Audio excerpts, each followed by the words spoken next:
Nagbabalik ang PTV Sports. Sa ating sports banter ay makakakwentuhan natin si Mr. Eddie Torres, of course the former president of Powerlifting Association of the Philippines. Good morning, Sir Eddie. Hi, sir. Ayun. Good morning sa lahat. Magandang umaga po, sir. Sir, mainit-init nga itong powerlifting, pero unang katanungan ko po sa inyo, can you explain when the powerlifting championships were established and the reason behind its creation? Yeah, the Powerlifting Association of the Philippines, o i-shortcut na natin yung PAP, was established in 1982. So more than 40 years ago na rin ito. And yung mga tumutulong sa pag-grow niyan, si former President Fidel Ramos din, anong suporta dyan. So in the early 1990s, nakapasok na rin sa recognition ng Philippine Sports Commission. So from there talaga, malaki ang linaki ng sport. Since your time, Sir Eddie, how big has powerlifting become in the country? Alright, dati noong mga 1980s, ang sumasali dyan siguro 20 people, 30 people at most. Ngayon, we have several hundreds that are joining already. Even sa mga regional competitions, we started yung Mindanao Championships mga 20 years ago. Sumasali mga 5, 8, nakatitig lang. It has grown na more than tenfold ngayon. And yung Visayas Championships naman, we started in 1998. Mga 30 people sumasali dyan. Ganoon din halos na 200 na rin sumasali. So if you look at the growth, it's been very good. Mabagal lang ang growth sa umpisa. Pero the past 10 years, talaga nag-accelerate na. Alright, Sir Eddie. And of course, knowing po na kayo po ang record holder up until now, and with all your achievements po, Sir Eddie, ano ba yung meaning ng powerlifting po para sa inyo? Well, ano yan since I was in college, medyo matagal na yun, no? When I got into the sport, syempre lahat naman nag-uumpisa, mahina, maraming tatalo sa'yo, and considering konti lang sumasali dati, tapos may tumatalo pa sa'yo, it's just na talaga, hindi man pwedeng pakumpisa mo, magaling ka kaagad. But later on, everyone can grow into the sport. And in my case, I was privileged to be part of the national team for about 2 decades. Marami na ang nakuha kong biyaya sa sport. And from here, parang gusto ko lang maibalik sa mga bata ngayon. Yes po nga, Sir Eddie, nabanggit nyo nga po, no, na-college pa po, so talagang matagal na rin. And ngayon nga, 2024 na, of course, maraming mga kabataan and mga magagaling din ngayon sa powerlifting. And sino po ba yung mga powerlifters na dapat din abangan ng tao? And what extent po yung potential na nakikita po natin sa kanila? Alright, well, we just came back from the World Championships in Iceland mga 2 weeks ago. So yung mga bata, yung mga teenager dati na we're trying to develop, nagwagi doon sa World Championships. Number 1 dyan si Reggie Ramirez from Ormoc. During his junior years, and meron pa yung sub-junior years para mga teens, hindi pa siya although nakapag-Asian records siya doon, ngayon lang siya nakakuha ng world record nung ngayon mga 30 years old na siya. Kasi ang peak ng powerlifter can be in your 40s. So ngayon, kahit hindi siya nakakuha ng mga world junior records dati, 2 weeks ago nakapag-world open record siya. So gold medal sa world record, and of course, Asian record din yan. Something he could not achieve at a younger age. Then second natin, another medalist sa World Championships, si Veronica Umpon. She's from Tacloban. Bale, nung junior years niya, yung teen years as sub-juniors, hindi siya makapag-world champion. Although nakakasungkit ng medals sa mga ibang events. Yes. Pagtanda niya, pagpasok niya sa mga junior years niya, abay, nag-world champion 2 beses pa. So, you don't have to start off na magaling ka agad, champion ka agad. Pero if you work on it, talagang aakyat ka. Si Veronica, last year was her last year in the juniors. Ngayon, nasa open category lang siya. So, ang first sabak niya sa World Championships, naka-silver medal pa siya in the open category. And I would say she is the youngest ever Filipino, male or female, to win a medal at the World Open Championships. So, we start them young and papahinugin natin sila when they get older. Grabe, Sir Eddie. Ang dami nga nating mga pambato talaga sa national team. Yan, si Veronica Umpod. And yung nabanggit nyo nga din po, no? Pero, Sir, nung nakaraan lang po, no, kakatapos lang din ng Mindanao leg, if I'm not mistaken po. Kamusta po yung turnout?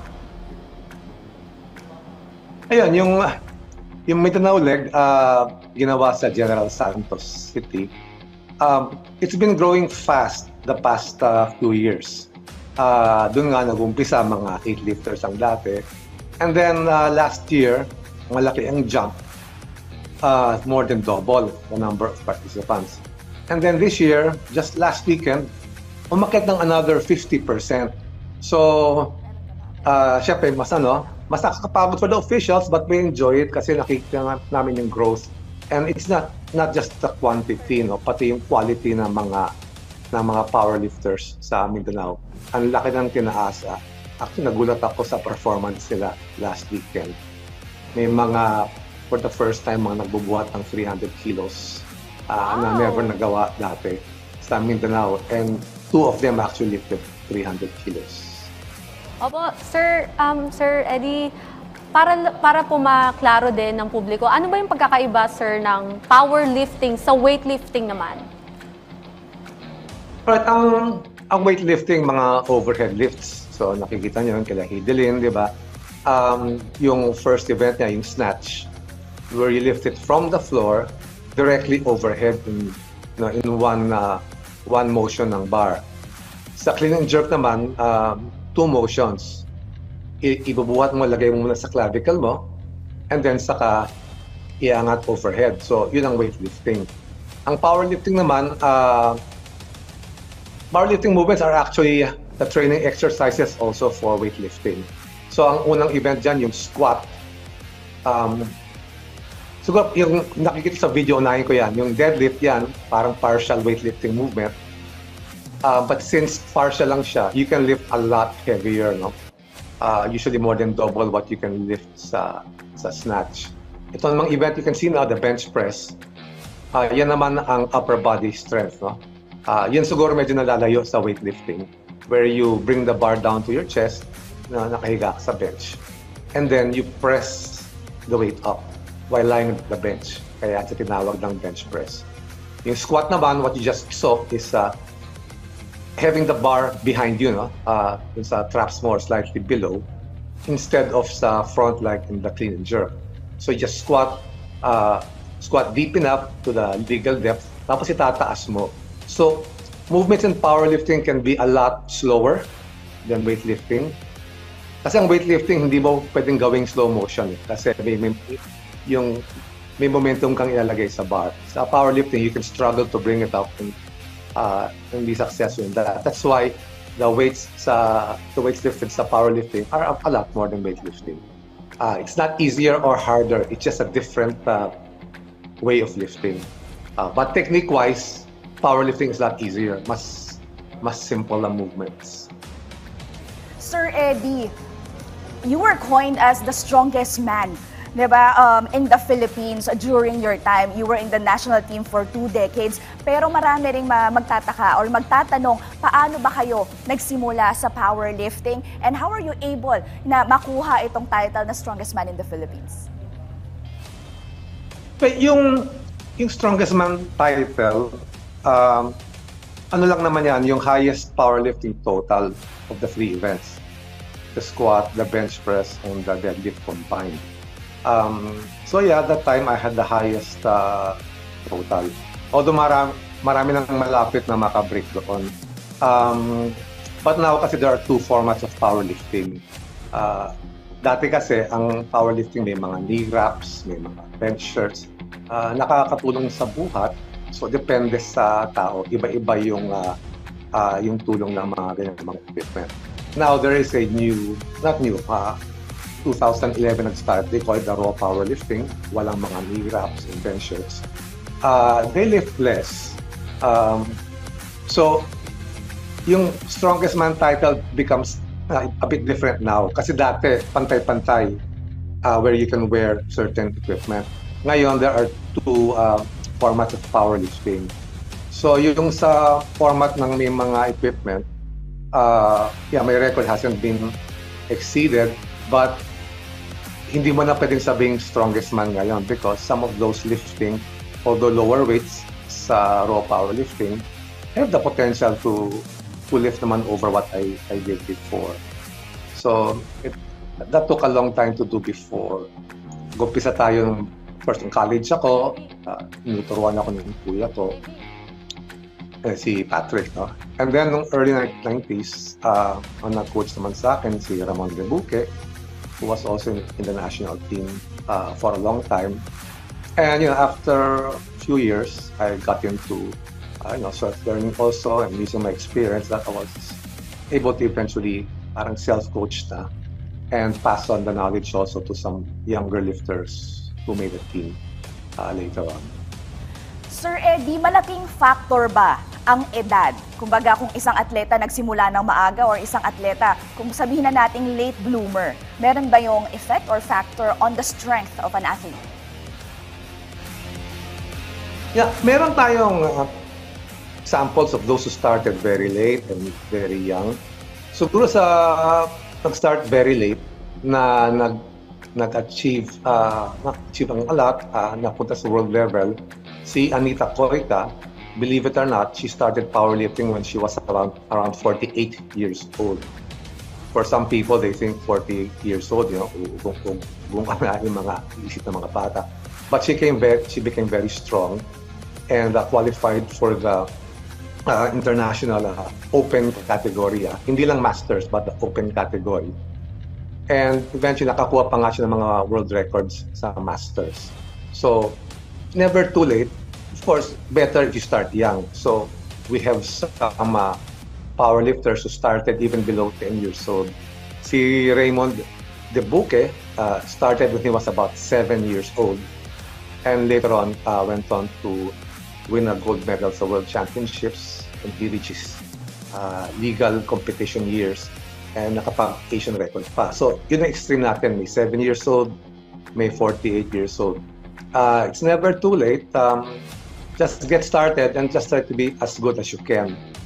Now, for those who started very young, matagal lang, you can keep getting stronger and stronger even up to your 40s. Most of the people I know, unless they decide to retire early, nagpipeak sa 40s pa nila.